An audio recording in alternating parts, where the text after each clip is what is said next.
Why did that intended merger of ABC with ITT fall apart? It had dragged out a good long while with the various hearings and all of the things that had to be done. The thing that killed it was a freak of change that had been, by this time we were very close to Lyndon Johnson, talked all the time. We'd straightened out the business of his affiliate in Austin, Texas. We worked that out. And that he had given the station in the meantime to his daughters. Jack Valenti was the chief of staff of Lyndon Johnson. Jack Valenti, the same one that's the motion picture guy now. And he was a good buddy, and we talked quite frequently. And he later told me what happened. Lyndon Johnson wanted to be the man who appointed the first black to the Supreme Court. He had the man in mind, but Thurgood Marshall, but he didn't have any vacancies, and nobody died, and nobody quit. And he was afraid that he was going to get out of office without being the president who appointed the first black. So he schemed up the deal and talked it over with Jack, and this will be verified by Jack, I believe.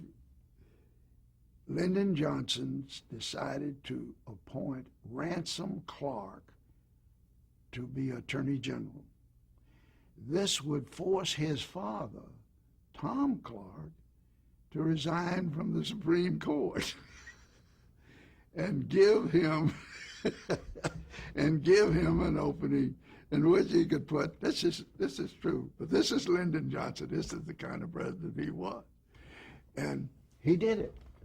So right in the middle, or in the very end of this ITT merger, we've got a new Attorney General.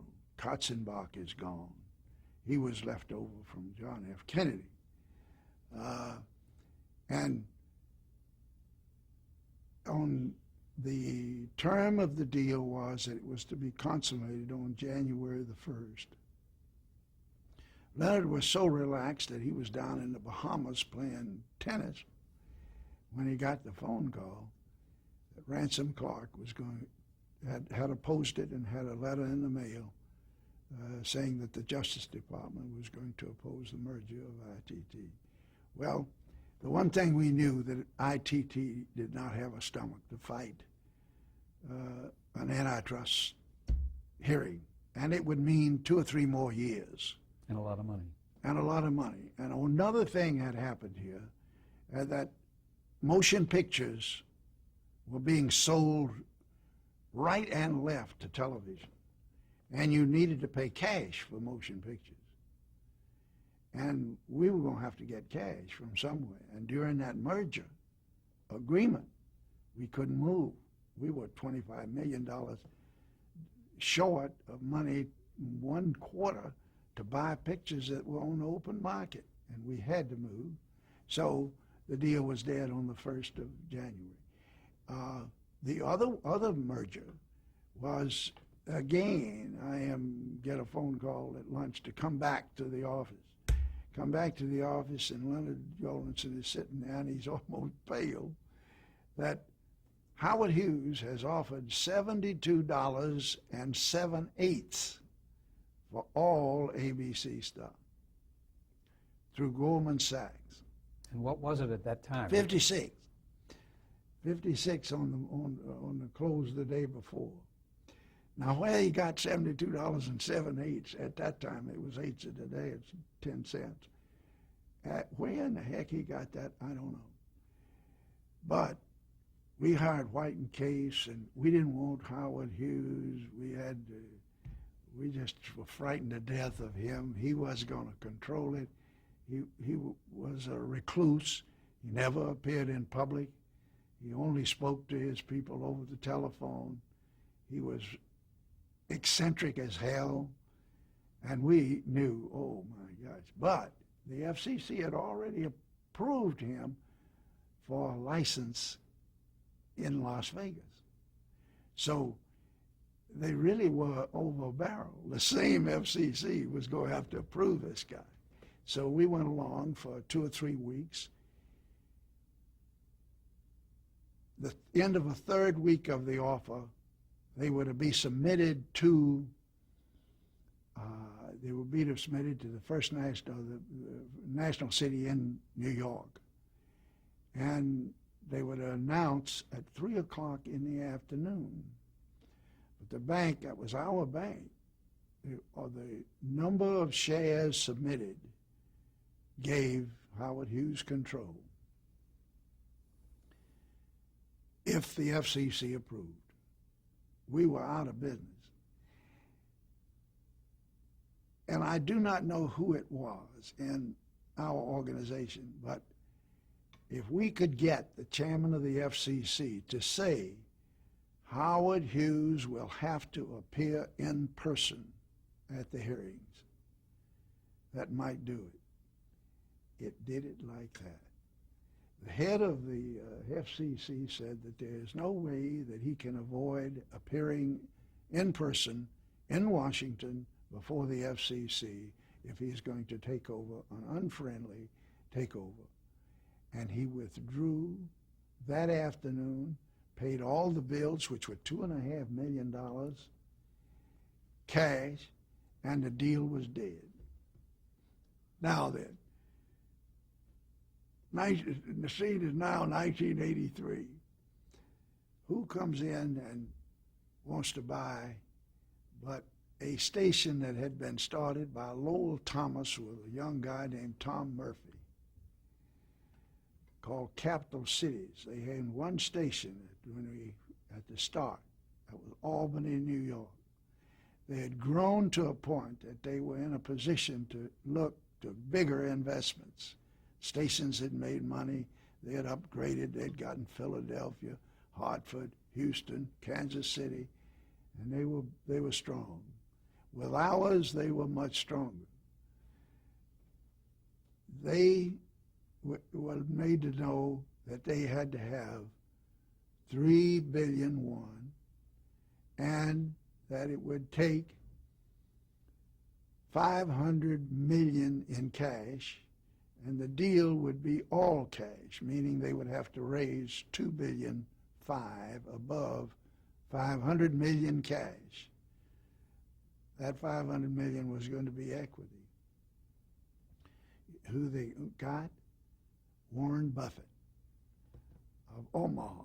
And he comes up with the $500 million, and the sale was consummated. Capital Cities bought ABC, and it transferred, I believe, January 1st, 85 or 84, one or the other.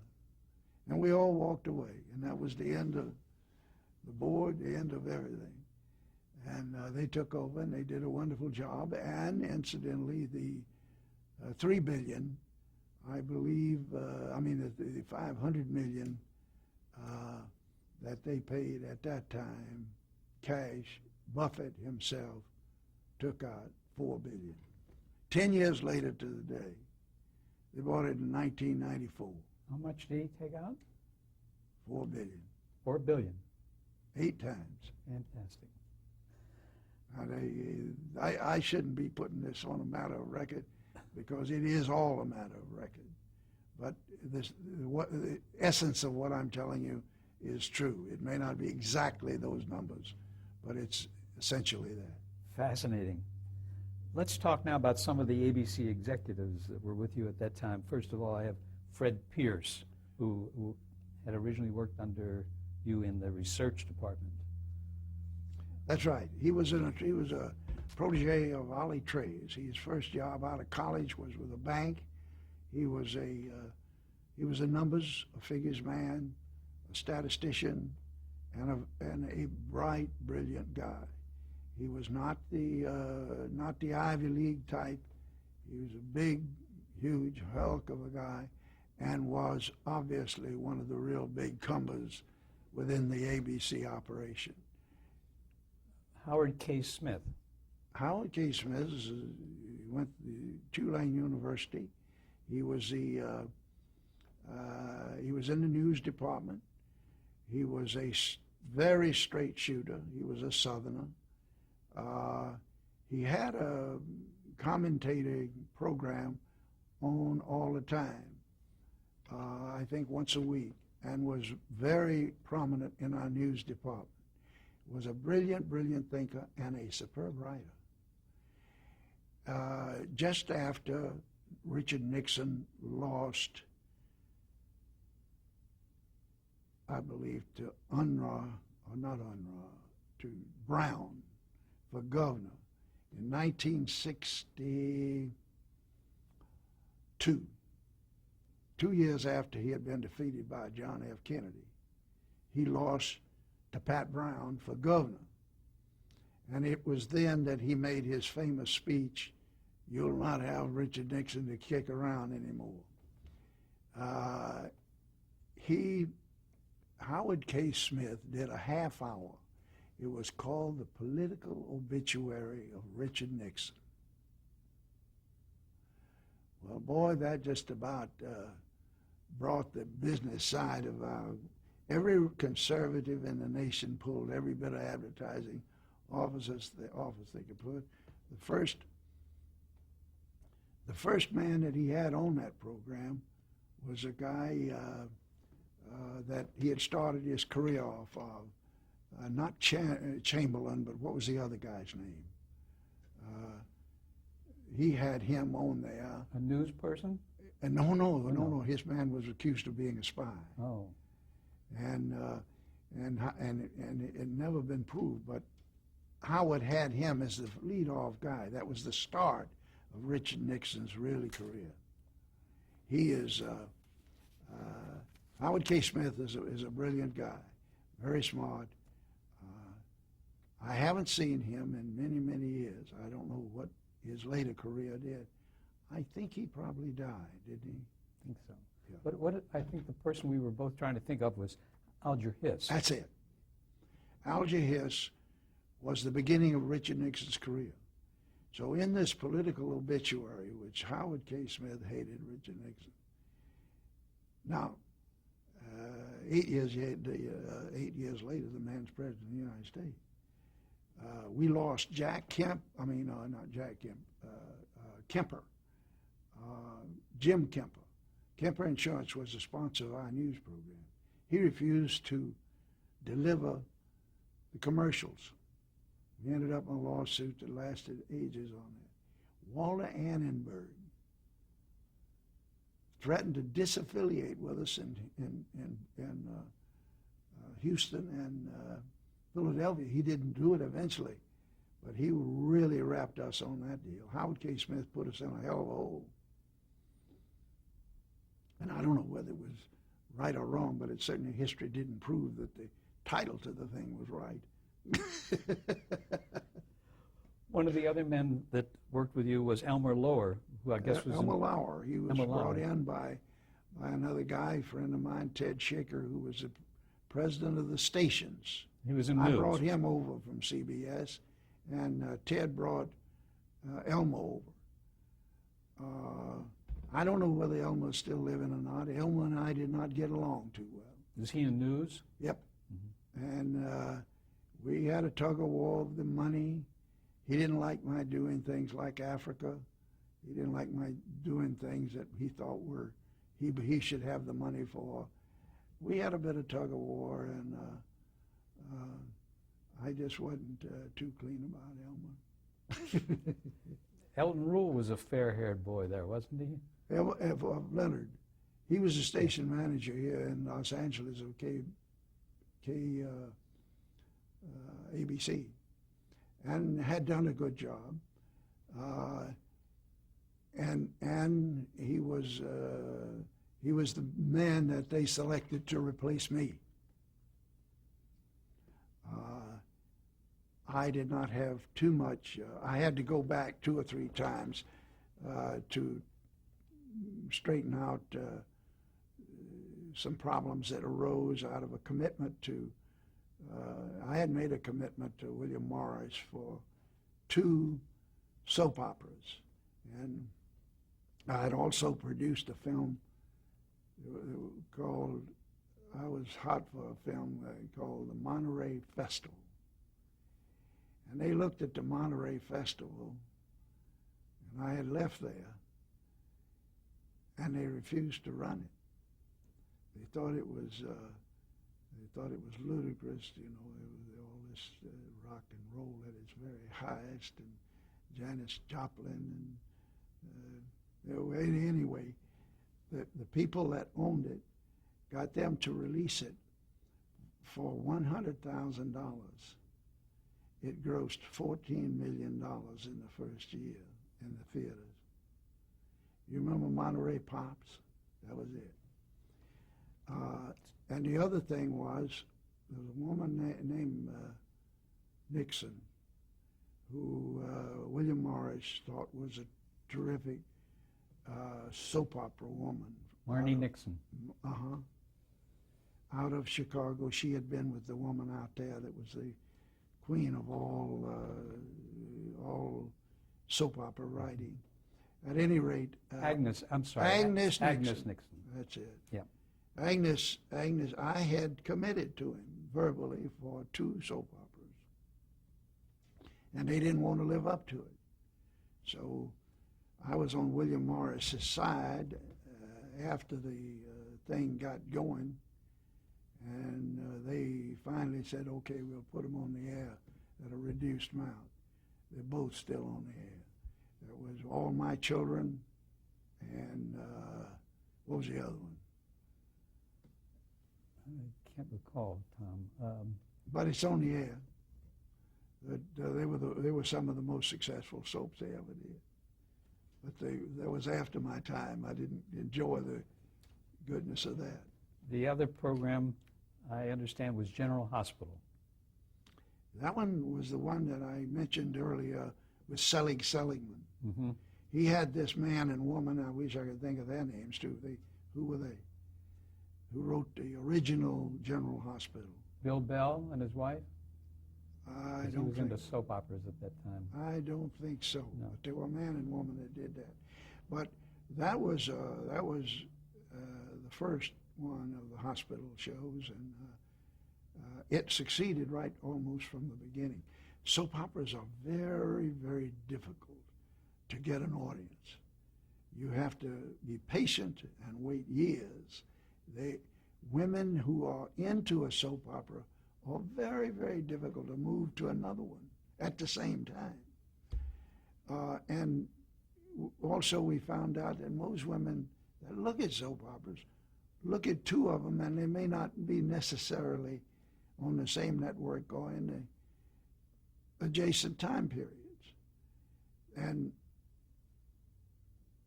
we were patient enough to get General Hospital going. It was the first soap that ABC had that was a success. And the ball player had a name, the baseball player. The only soap opera star that had a World Series ring. But anyway. I want to jump to like 1968 when you were promoted to group vice president at ABC. What were your new responsibilities there? Well, I had all the international, I had everything but news in the broadcast field and the operation of the stations, those 2 things. And that was I had a lot of things that we had acquired, and the group was to include the network and was to include all of the broadcasting. Ellen Rule was originally supposed to report to me. That was only 1 year that I was a group vice president. Why did you leave? I didn't leave. I left because I was pushed. And there is a continuing. We had had a couple of bad years, but I always think that the things that were coming up, such as the soap operas and such things as Mork and Mindy and a few things like that that were coming up, would have bailed if it had been a little better. But there can't be any patience for baseball managers, football coaches, and network presidents. They are expendable. They can do better sweeping in the first time around. It is possible that there's certain callousness that sets in. I don't think so. But this is a very, very young man's business that we're in. And the only thing left for you to do is to be a character or a character actor or a producer, and even that's gone now. On what terms did you leave with Goldenson and Mr. Siegel? I left on good terms with him. It was a friendly parting. We didn't have any screaming and going on. I had done very, very well with my stock options. My timing was very good. And I ultimately, when it was sold to Capital Cities, did very, very well. And I haven't had to worry since. And I am grateful to them for the opportunity. There wasn't much basis in my background in 1957 to give me all the responsibility they did. I'm glad they did. I came out fine, and I went into business for myself and had a very successful few years of making pictures, making programming of various kinds, mostly movies, and had a thing called Tomorrow Entertainment, and did very well. Ended up getting about 5 Emmys, a couple of Peabody Awards, and very successful financially. And you got credit on the air as a producer, I think, in some of those. Well, that was things. my first time to get credit on the air as a producer. Was with the series that was called Body Human with CBS. And I think we ended up winning 3 or 4 with that, and then we won one with Lifeline. But the company that I had, we won 32. We had such programs as Autobiography of Miss Jane Pittman had won 6. I Heard the Owl Call My Name, Judge Horton and the Scottsboro Boys, and we did all right in that field. That was an era when there were a show was made by Columbia Pictures. It's called Brian's Song. That was a 2-hour movie made for television. We were making these things for about $1 million a piece of 2-hour programming. Compared to other programming at that time, that was pretty good because they could get 2 plays out of it. And we won 30, 40 Emmys and every other kind of award during that time. I sold the company to John Bakke, and he was just not, he had been supposedly the successor to William Paley, but William Paley got mad at him and fired him like he did everybody. I just wanted to dwell for a moment on the Autobiography of Miss Jane Pittman, All because that right. was so successful. Yes. How did you get hold of that? How did that happen? I had a fellow named Gimbel. Did you know him? Roger Gimbel? Roger Gimbel, who was my West Coast guy. And there was this book that was called Autobiography of Miss Jane Pittman. I believe the author's name was Gaines. And we bought an option on it. And we assigned it to ABC, was assigned to it, gave us the money to do the script. The script was done by Tracy Keenan Wynn, whom I had never heard of then, except he was a grandson of Ed Wynn, and his father was Keenan Wynn. And Tracy wrote a script that I thought was just the best doggone thing that I'd ever seen. And I got to work and was casting the thing when ABC, Barry Diller, told me we aren't going to make it. It's fraught with too many dangers, and we're not going to make it. Because it had race relations involved. Yep. And I took it to Bobby Wood at CBS.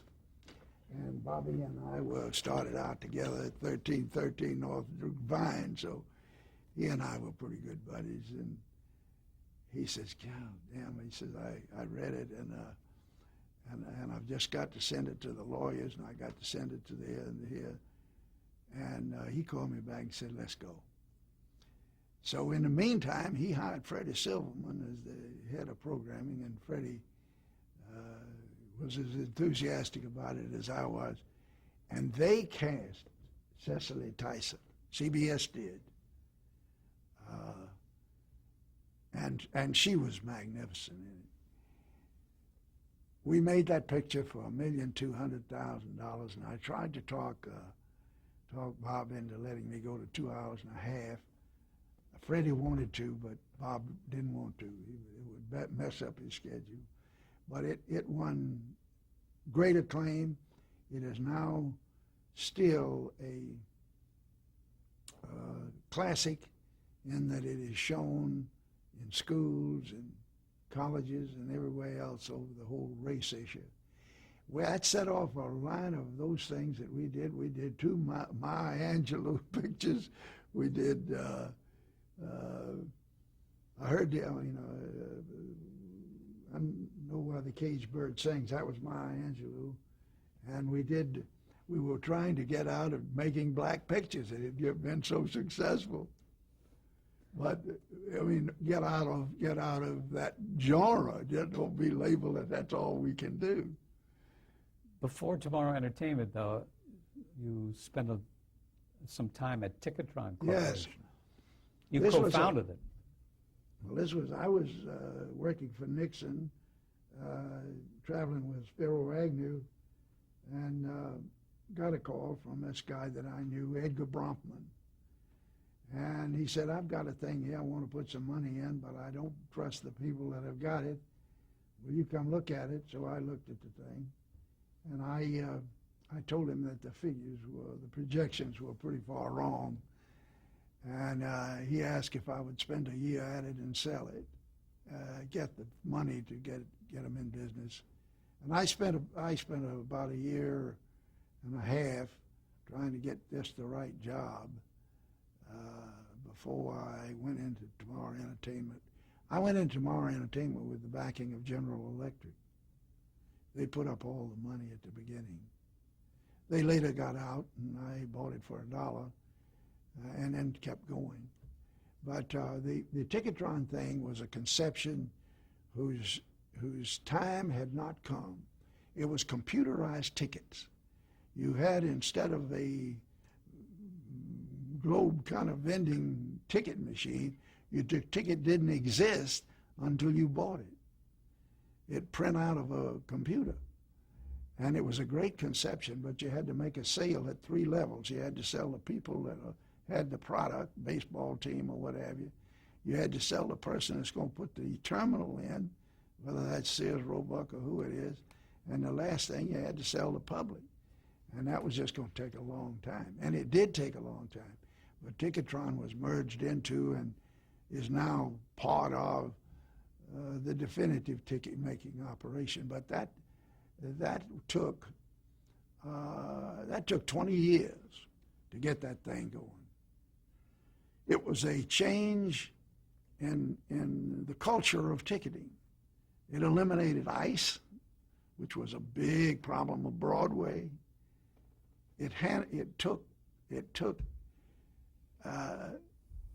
Everybody recognized that it was right at the very beginning, but nobody wanted to be the first in it. There was too much danger when you're dealing with other people's focal point of the change of money. And we were going to be the center of that. It was hard. But Edgar Bronfman ended up making $17 million out of it, and I came out all right. We'll stop there for a moment.